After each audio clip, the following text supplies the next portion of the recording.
प्रिय विद्यार्थियों, आज हम तृतीय वर्ष राजनीति विज्ञान के प्रथम प्रश्न पत्र western political thought and isms के प्रथम यूनिट के प्रथम अध्याय प्लेटो के न्याय सिद्धांत की विशेषताओं पर प्रकाश डालेंगे।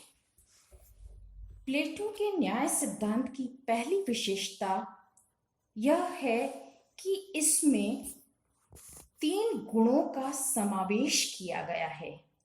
व्यक्ति में 3 नैसर्गिक गुण हैं, इंद्रिय तृष्णा, साहस एवं बुद्धि। राज्य में भी ये 3 गुण हैं, उत्पादक वर्ग इंद्रिय तृष्णा को, सैनिक वर्ग साहस को और शासक वर्ग विवेक गुण को अभिव्यक्त करता है।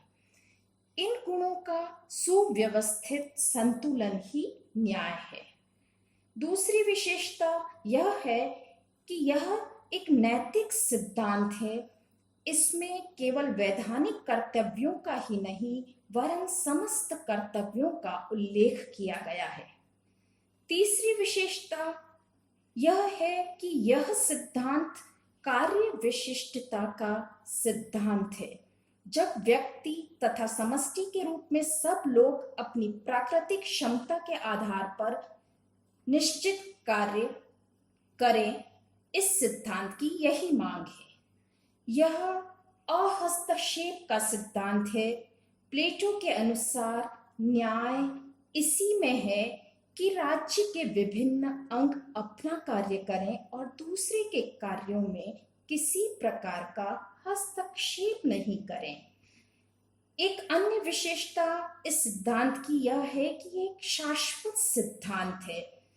कहा गया है कि it is the another name of the whole duty of man. यह समष्टिवाद पर आधारित है क्योंकि यह अति व्यक्तिवाद का विरोधी है। इसमें यह जरूरी है कि शासक विवेकशील निस्वार्थी हो, जिसे उसने दार्शनिक शासक कहा है। इन विशेषताओं की चर्चा के साथ साथ हम आलोचकों के दृष्टिकोण को भी देखेंगे। प्लेटो के न्याय सिद्धांत की अनेक आलोचकों द्वारा आलोचना की गई है और कहा गया है कि प्लेटो न्याय को कानूनी धारणा नहीं मानकर एक नैतिक धारणा मानता है जो उचित नहीं है। आलोचक कहते हैं कि दार्शनिक वर्ग को समस्त शक्तियां प्रदान करना भी उचित नहीं है। यह सिद्धांत व्यक्ति की तुलना में राज्य को अत्यधिक महत्व देता है। इसमें मनुष्य और समाज का सर्वांगीण विकास भी संभव नहीं है। आलोचकों का मानना है कि वर्तमान समय के राज्यों पर भी इस सिद्धांत को लागू नहीं किया जा सकता। उस समय नगर राज्य थे जो बहुत कम जनसंख्या वाले थे, लेकिन वर्तमान विशाल जनसंख्या वाले राज्यों को 3 वर्गों में बांटकर प्रत्येक व्यक्ति के लिए कार्य निश्चित करना संभव नहीं है।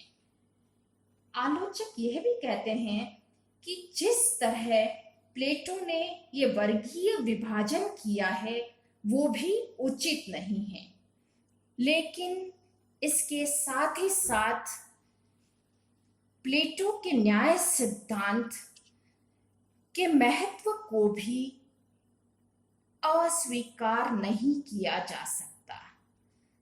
तत्कालीन यूनानी नगर राज्यों की परिस्थितियों के संदर्भ में इसका महत्व स्पष्ट दृष्टिगत होता है।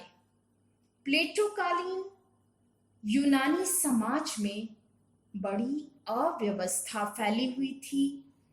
जिसकी लाठी उसकी भैंस का सिद्धांत क्रियात्मक रूप में तो प्रचलित था।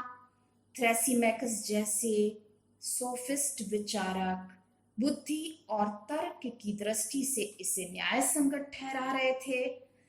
इस विरोध में नैतिकता और सदाचरण को प्रतिष्ठित करने के लिए प्लेटो ने श्रेष्ठ तर्कों के आधार पर न्याय के विचार को प्रतिपादित किया। संक्षेप में, प्लेटो का न्याय स्वधर्म का सिद्धांत है, सदाचरण का सिद्धांत है, नैतिकता का सिद्धांत है, जो कानूनी न्याय की अपेक्षा अधिक व्यापक है। प्रिय विद्यार्थियों,